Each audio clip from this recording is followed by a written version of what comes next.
This is why it's so nice to not have makeup on. That is so beautiful. No. Netflix just canceled season 2 of Meghan Markle's show over shocking payout demands. And honestly, who didn't see this coming?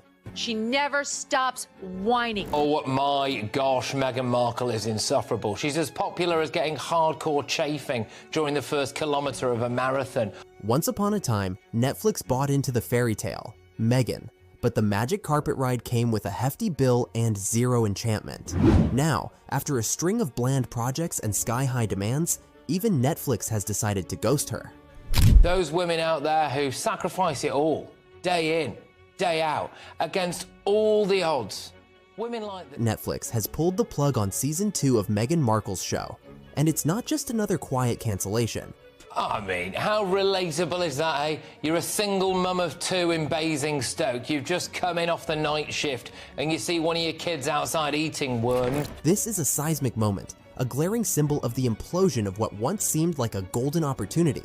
At the heart of it all? Eggs out of a free-range chicken's backside with her bare hands before presumably sprinkling some flower petals on them to feed to her kids who've had a hard day of being looked after by the nanny in their other mansion. Meghan's shocking payout demands, which Netflix simply couldn't justify.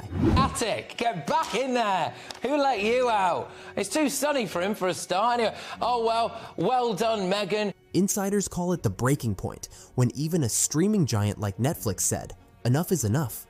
It's not even her kitchen.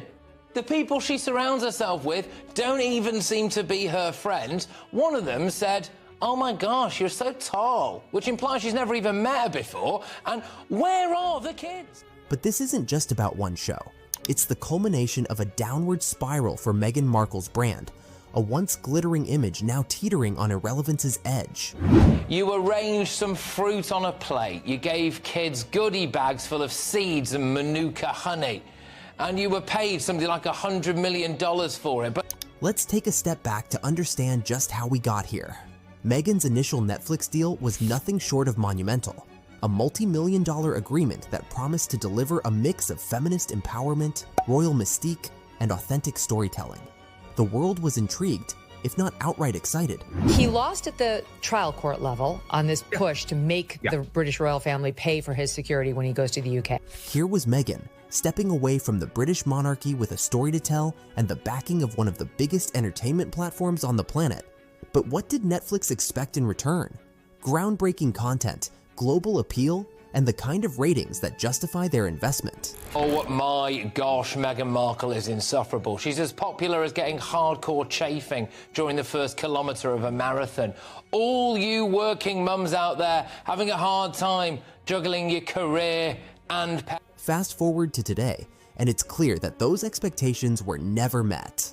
Her podcast archetypes failed to make a lasting impression and was quietly discontinued after just one season. I mean, it's just such a mess. I mean, it's a mess from the beginning to the end because she doesn't really know what she's doing and she hasn't got any experience. Then there was Pearl, an animated series with much hype but no delivery, scrapped before it even got off the ground. And most recently, With Love, a show intended to explore universal themes of healing and connection, flopped in the ratings. The numbers just didn't add up, and neither did the content. What was marketed as transformative turned out to be bland, overly curated, and frankly, unremarkable. That will help her. She doesn't wait till things are sorted out, you know, and I thought it was ridiculous. She had, the first visitor was her makeup man. Now, about those payout demands. Multiple insiders have revealed that Meghan's requests for season 2 were jaw-dropping, some calling them sky-high and unjustified.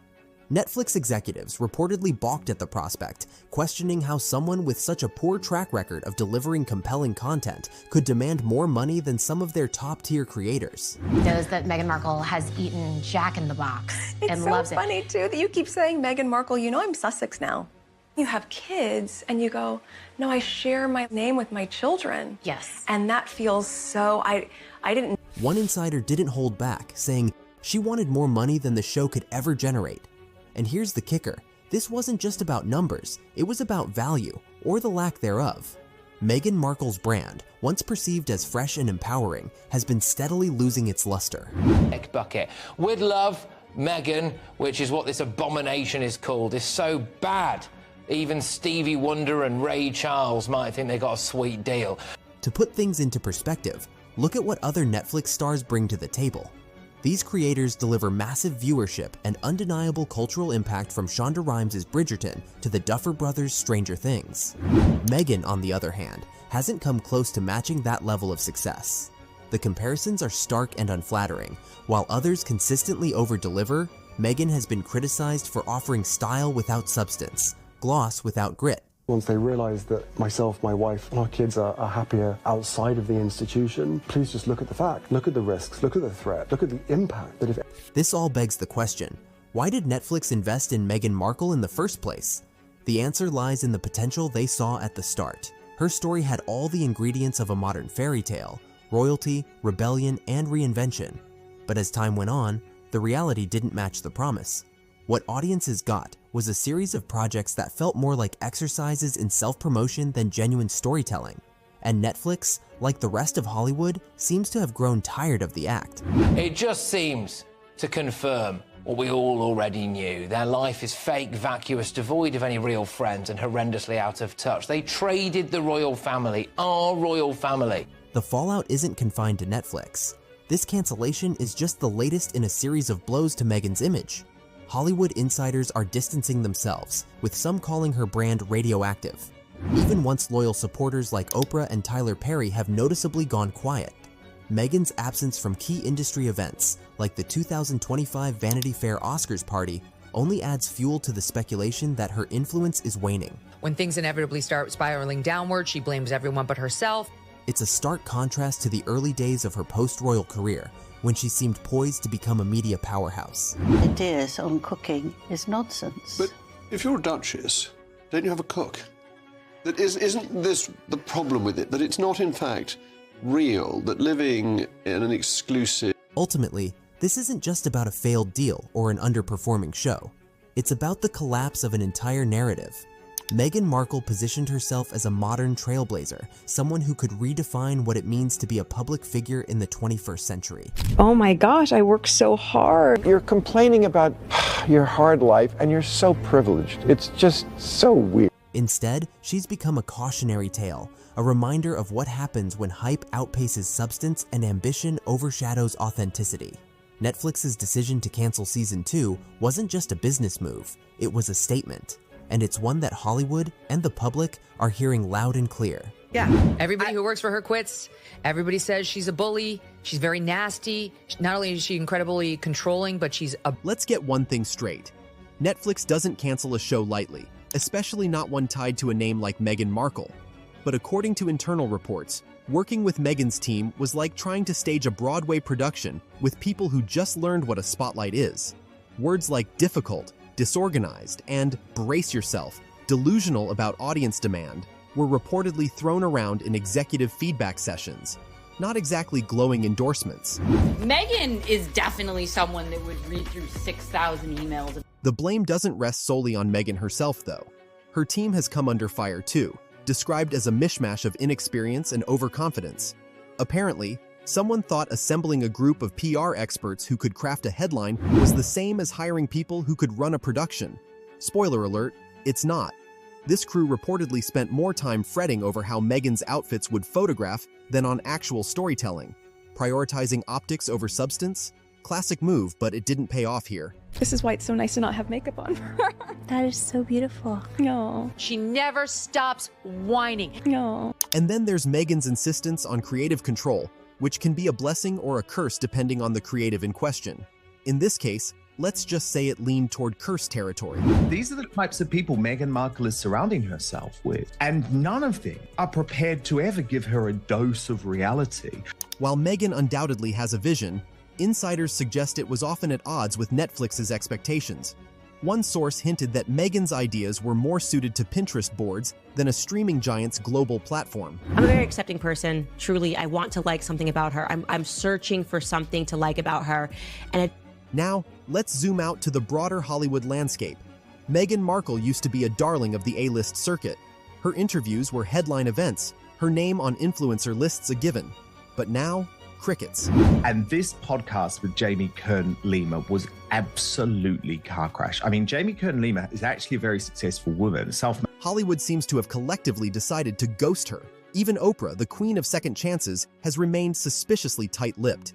And Tyler Perry, who once offered her his house during the post-royal fallout, has also gone radio silent.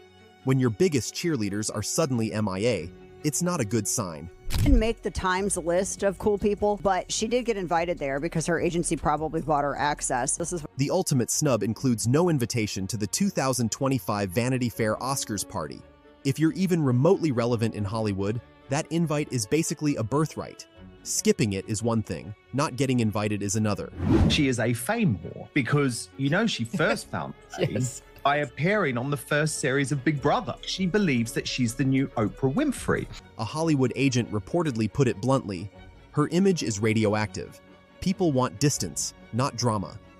And in a town built on drama, that's saying a lot. This is why it's so nice to not have makeup on. That is so beautiful. No. This growing isolation speaks volumes about Meghan's current standing in the industry. Once a symbol of modern reinvention, she's now seen as a risky association. The narrative has shifted from trailblazer to troublemaker, and nobody in Hollywood wants to risk catching the fallout. Here's an email that I've been keeping for you. I have full body chills right now. This is why it's so nice to not have makeup on. Thank you. Let's not forget the public, though, because they've played a massive role in this story's nosedive. Back in 2020, Meghan could do no wrong. The world was firmly in her corner, ready to roast the royal family for perceived injustices. But by 2024, that sympathy has morphed into full-blown fatigue. Turns out, you can only play the victim card so many times before people start rolling their eyes. For kids, that's fun, so many good songs, and I've become that mom where I'm like sitting around with friends and I start singing like, Tyrannosaurus, that's the chorus, Tyrannosaurus. I was like, what am I singing? Oh my gosh, I'm singing Storybook. One major sticking point is the glaring contradictions. Meghan has long campaigned for privacy, but her actions scream the opposite. From tell-all interviews to carefully choreographed paparazzi moments, the message seems to be, respect my privacy, but also don't forget to buy my new book. It's a mixed signal the public hasn't been shy about calling out. No. I've never seen someone that struggles to just give us like one strip. Social media, especially TikTok and YouTube, has been merciless.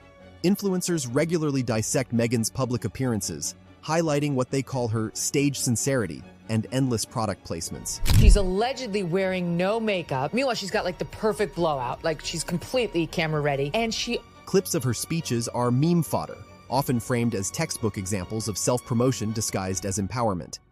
Means a lot, Jamie. Thank you. And then there's the media backlash.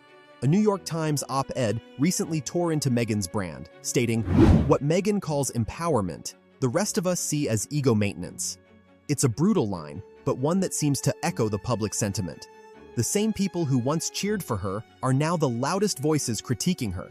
Another lie from Meghan, where she's told us one thing about this wholesome family life that she's... Let's face it, when a project is axed before it even gets off the ground, it's never a great look. Case in point, Meghan Markle's Pearl. This animated series was hyped as a feminist triumph, ready to inspire young girls everywhere. Instead, it inspired nothing. Netflix pulled the plug so early, it's like they didn't even bother to take the wrapping off. Add to that the fact that archetypes fizzled out after just one season, and the writing on the wall starts to look more like a billboard. Putting them on salads. I started putting them on scrambled eggs. Level of charm that you find people have when they see these tiny little dried petals is something I can't fully wrap my head around. But wait, there's more. With Love, Meghan's next big venture didn't just get canceled, it felt like Netflix took one look at the numbers and whispered, "No thanks." And honestly, can you blame them? The audience's reaction to her content can best be described as politely disinterested, which is a death sentence in the streaming wars. Netflix needs hits, not polite golf claps. Word on the street is that publishers aren't exactly lining up to throw millions at another round of royal tea spilling. Apparently, the market for endless victim narratives has hit saturation point. One insider allegedly quipped, "The only thing that's oversaturated is Meghan's brand." Netflix's decision to cut ties isn't just a business move, it's an industry statement. The subtext is clear. Meghan's content doesn't sell. Hollywood is all about ROI. And if you're not bringing in viewers, you're bringing nothing to the table. So, can Meghan reinvent herself? Or is this the end of her media reign?